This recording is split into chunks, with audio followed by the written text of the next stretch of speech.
Coke Vending's Contractor Planned Call. This video is to demonstrate Coke Vending's expectation of all contractors that visit any vending customer. Vending Planned Call is 10 steps which must be structured and focused due to the equipment complexities and the security of stock and cash.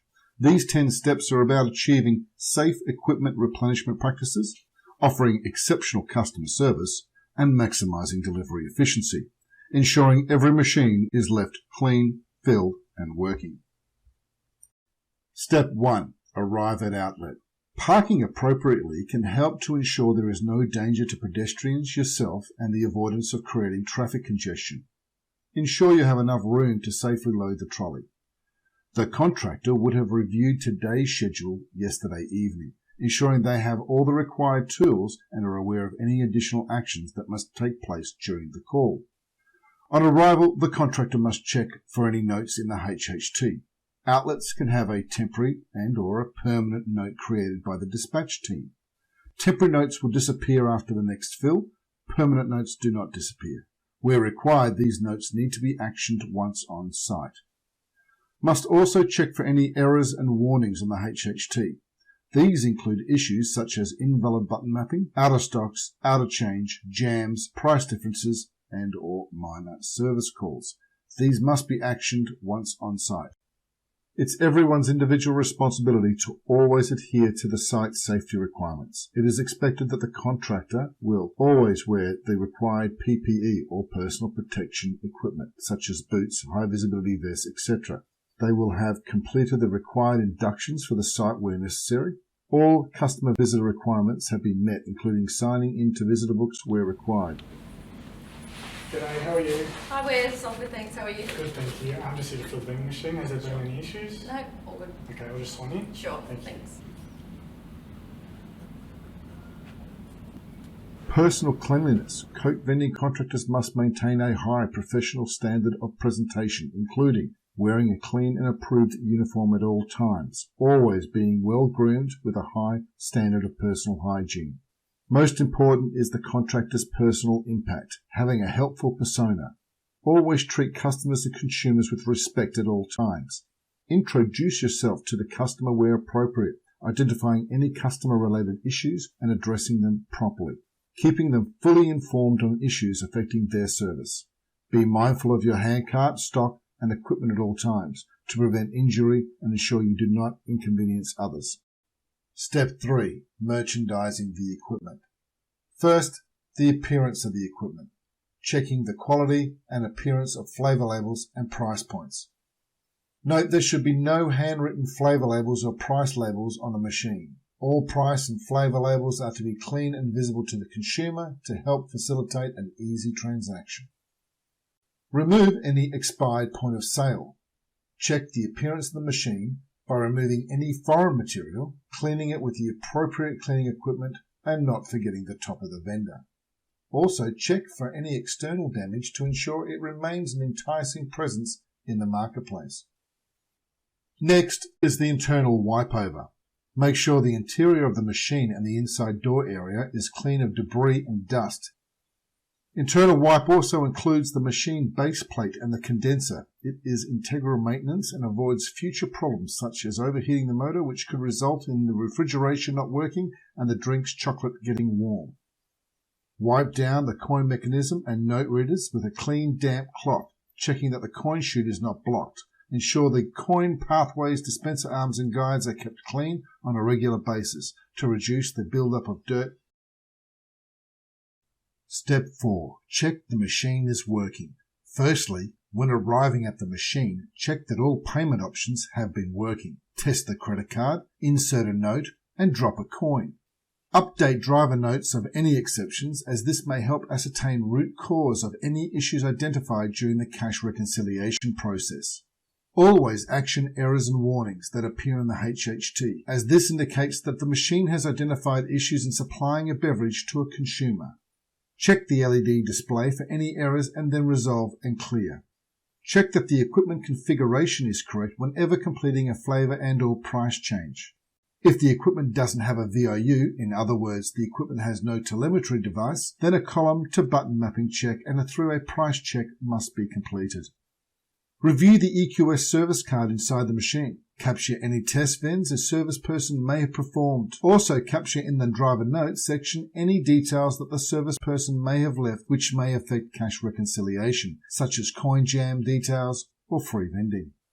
Check products are positioned correctly and clear any present column jams. Check even sell down features have been activated which assist in the management of stock rotation.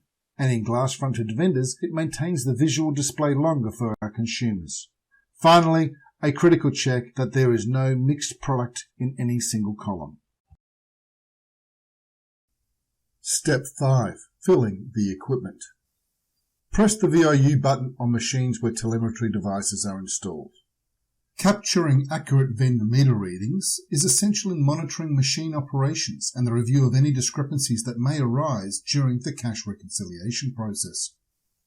Float coin mechanisms. Using your driver float, ensure that each denomination of coin tubes are floated up or down as required, so that the correct change is available to consumers. Machines with electronic coin mechanisms require all errors to be cleared from the device memory. Execute scheduled flavour and price changes.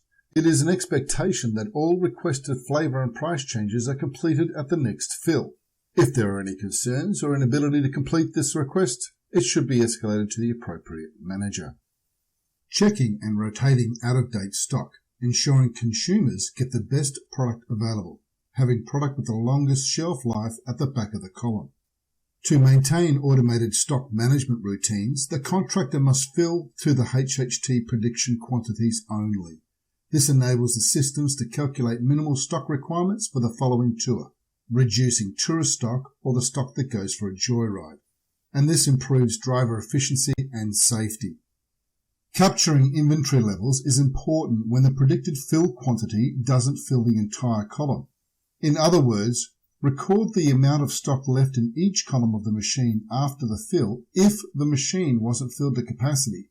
This ensures accurate cash reconciliation and days cover calculation, reducing unexpected out-of-stocks, which improves CCA sales and the overall consumer experience. Once the machine has been filled, face up the product, labels facing forward, so you leave the vending machine with the maximum enticement visual to drive sales and profitability. Step 6. Handheld terminal data entry. As per the handheld user documents, it is essential that all data is captured accurately. The critical points are capturing correct fill quantities and the current inventory levels, correct meter reading and cash bag seal number. Pricing has been updated and the flavour changes completed correctly. Update in the handheld any issues or requests in the driver comments. Step 7. Clearing the cash. Empty the cash tin into a calico cash bag. If a note reader is present, remove the notes and place them into a clear plastic sleeve within the calico bag. Attach a cash bag ID tag and record the last 4 digits into your handheld device. Keep the cash bag secure at all times. Be mindful of where you place the cash bag once collected, and on return to your vehicle ensure that it is immediately placed in the truck storage box. Step 8. Secure the equipment. Make sure nothing is blocking the coin chute before closing the door, then lock the machine. Check to ensure the machine locking mechanism is secured and that the T-bar, where appropriate, is locked into place. The double tap. Step 9. A final working test. Before leaving the machine, complete a test to ensure that all payment options are working. Step 10. Leave and follow up. Always remove your rubbish responsibly and check that you have not left any tools or any other property in or at the machine. Where required, follow up with notes for dispatches to action, sales representative phone calls for additional opportunities, log a technical service call, confirm any additional service requirements with the customer, thank the contact and sign out of the site, and return any credentials where required. Okay, all done. Our machine's full, clean and working. So just signing out. The Vending 10-step plan call is designed to drive profitability for both CCA and contractors through adopting a clean, field and working methodology, enabling Vending to deliver on its customer promise.